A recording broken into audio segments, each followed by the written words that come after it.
आज दुपारी 12 वाजता राज्य मंत्रिमंडळाची बैठक होणार आहे। या बैठकीमध्ये राज्यात सर्वदूर झालेल्या पावसाचा आढावा आणि नुकसानीचा आढावा घेतला जाणार आहे। आज दुपारी राज्य मंत्रिमंडळाची बैठक ही बोलावण्यात आलेली आहे। या बैठकीमध्ये राज्यातील पावसाचा आढावा घेतला जाणार आहे। त्याचबरोबर या पावसामुळे झालेल्या नुकसानीचा सुद्धा आढावा घेतला जाणार आहे। आजच्या या बैठकीकडे सर्वांचं लक्ष असेल। आज दुपारी ही बैठक होणार आहे। आपले प्रतिनिधी चेतन ननावरे आपल्यासोबत फोन लाईन वरून जोडलेले आहेत। चेतन, आज राज्य मंत्रिमंडळाची बैठक बोलावण्यात आलेली आहे। पावसाचा आढावा घेतला जाणार आहे, नुकसान झालेल्या स्थितीचा सुद्धा आढावा घेतला जाणार आहे। काय अधिकची माहिती?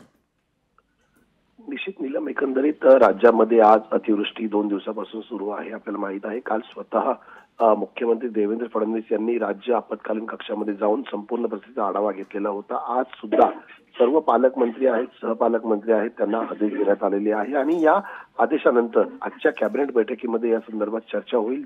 प्रत्येक जिल्ह्यातील अपडेट आहे ती पालकमंत्र्यांकडून सुद्धा घेतली जाईल आणि संबंधित पालकमंत्र्यांना मुख्यमंत्र्यांकडून मदतीचे निर्देशही दिले जातील।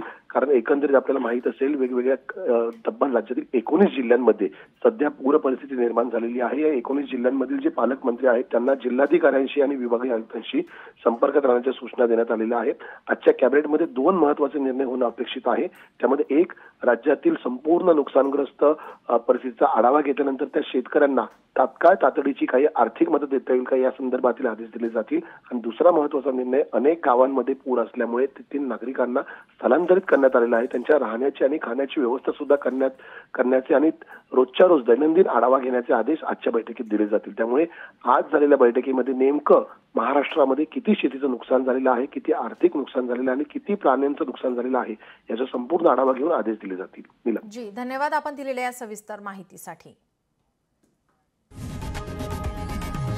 लोकशाही मराठी ऐका, पहा, जागरूक रहा।